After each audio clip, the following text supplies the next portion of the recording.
Bismillahirrahmanirrahim. Assalamualaikum warahmatullahi wabarakatuh. Alhamdulillahirabbil alamin. Segala puji hanya kepada Allah, dan mari kita bersalawat kepada Rasul kita, baginda Rasulullah Muhammad sallallahu alaihi wasallam. Teman-teman, gimana ini puasanya?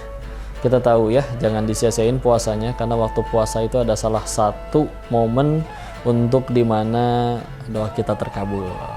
Dari mana kok sumbernya? Kau bacain hadisnya ya. Ini hadis riwayat Imam At-Tirmidzi nomor 3595, 3595. Au kama qala Rasulullah Muhammad SAW bersabda, yang artinya ada 3 doa yang tidak tertolak. 3 nih kata Nabi. Yang 3 ini nih gak akan ditolak, pasti diterima. 1. Doa pemimpin yang adil. 2. Doa orang yang berpuasa sampai ia berbuka.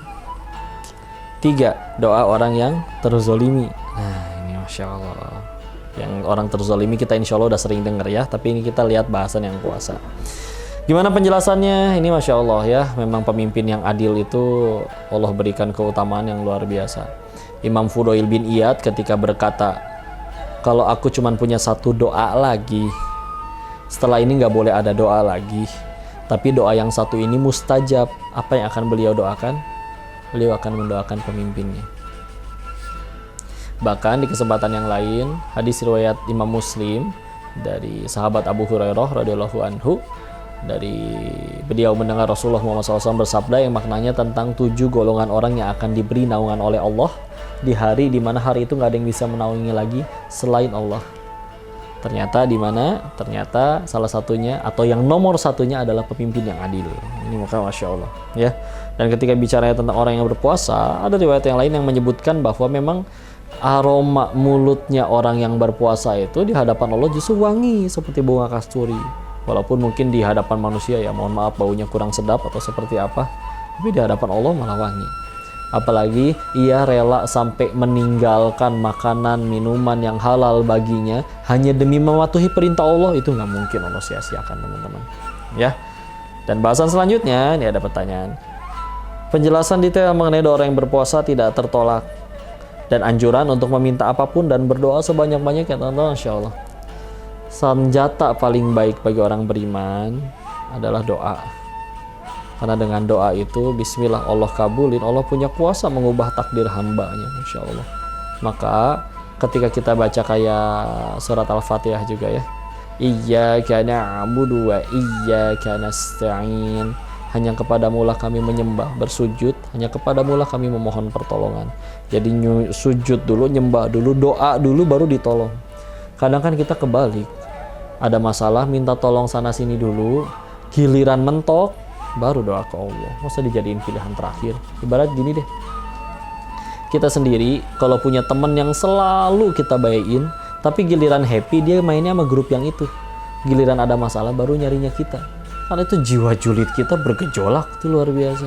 Kemana aja, giliran ini aja nyari ya. Tapi Allah mah nggak pernah kayak gitu. Coba ya, nggak pernah ada suara dari langit, tidak akan dikabul doamu. Enggak, Allah nggak dendaman, nggak membenci. Sedangkan Masya Allah kita ngelakuin hal yang harusnya boleh bagi kita, tapi ditinggalkan hanya demi nurut kepada Allah, nggak mungkin Allah sia-siakan, pasti akan Allah kabul Masya Allah. Dan ingat ya, menurut Abdullah bin Mas'ud, kalau lihat ini di kitabnya Syekh Ibnu Taimiyah Sekandari Al-Hikam, beliau nyebutin aslinya doa itu nggak ada yang ditolak, pilihannya cuma 3. Ini selagi doanya doa yang baik ya, pilihannya cuma 3. 1 dikabul, kalau nggak dikabul terus gimana? Dijauhkan dari musibah. Harusnya keserempet motor tapi nggak jadi gara-gara tadi doa, padahal doanya nggak minta selamat dari celaka, udah bisa jadi doanya minta, ya Allah pengen naik jabatan, ya Allah pengen punya rezeki halal, apapun itu, tapi kok belum dikabul, rezekinya belum tambah banyak, Allah jauhin dari musibah. Yang ketiga adalah dihapuskan dosa-dosanya. Ya Allah padahal mintanya mungkin pengen umroh, ya Allah padahal mintanya pengen bisa nyenengin istri, pengen bisa beliin kado bagi anak, tapi kok belum kekabul juga. Oh nggak sia-sia, dihapusin dosa-dosanya. Jadi makin banyak doa, makin bersih dari dosa. Ingat ya teman-teman, yang paling ngalangin kita untuk ke surga, atau yang paling ngalangin kita dari terkabulnya doa, kan salah satunya adalah dosa-dosa kita. Apalagi kalau mau kita renungin, Nabi Adam alaihissalam diusir dari surga karena terus kita yang pengen ke surga, apa dosanya cuma satu? Maka perbanyak berdoa. Silakan minta apa aja. Kalau apapun arahin doa, apalagi lagi puasa. Kadang punten ya, ngelihat tetangga punya tas baru, julid, paling punya mertuanya, paling ngeridit lagi. Pengen, minta ke Allah. Ya Allah pengen tas ya Allah. Boleh, sah kok. Daripada julid, daripada jadi dosa, minta ke Allah. Apa aja sok minta, asal yang baik-baik, asal yang nggak ngelanggar syariat, nggak apa-apa. Silakan, minta aja sana sebanyak-banyaknya kepada Allah. Bagus, orang Allah kok yang nyuruh kita minta. Surat 40 Ghafir ayat 60. Ud'uni wastajib lakum. Mintalah padaku nanti aku kabulkan. Cuma kan kadang kita minta kepada Allahnya dijadiin urutan paling terakhir, ya. Maka dari situ yuk ingat kepada Allah. Selain itu, nasihat yang paling terakhir, kapan waktu yang paling mustajab dan bagaimana cara berdoanya. Waktu mustajab itu salah satunya selesai sholat, terus menghadap kiblat, sudah bersolat dulu kepada Nabi dalam keadaan berwudu, dan juga lagi hujan. Ada juga tempat-tempat mustajab ya, lagi di tanah suci ya, atau di malam hari ini diminta banyak beristighfar kepada Allah di waktu sahur ya, di surat Az-Zariyat surat 51 ayat 18 itu juga diingatkan.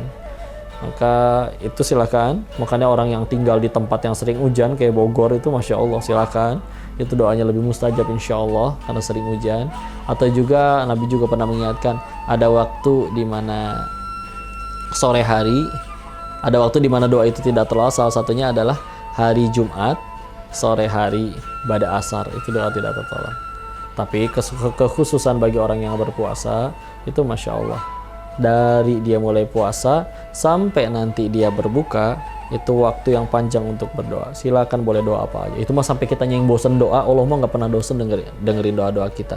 Tapi tadi ya adabnya ya, dalam keadaan berwudu, menghadap kiblat, apalagi kalau habis sholat, dan juga jangan lupa diingat ya, sholawat dulu, memuji Allah dulu. Jadi jangan mentang-mentang Allah Maha Tahu, ya Allah apal meureun, kurang ajar kayak gitu. Iya, Allahnya Maha Tahu. Tapi sampaikan, puji Allah dulu.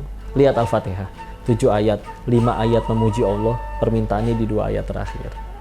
Silakan berdoa dengan memuji Allah, mengagumkan Allah, dan juga bersolawat kepada Nabi. Bismillah. Mudah-mudahan Allah kabulkan doa kalian semua. Barakallahu fikum. Assalamualaikum warahmatullahi wabarakatuh.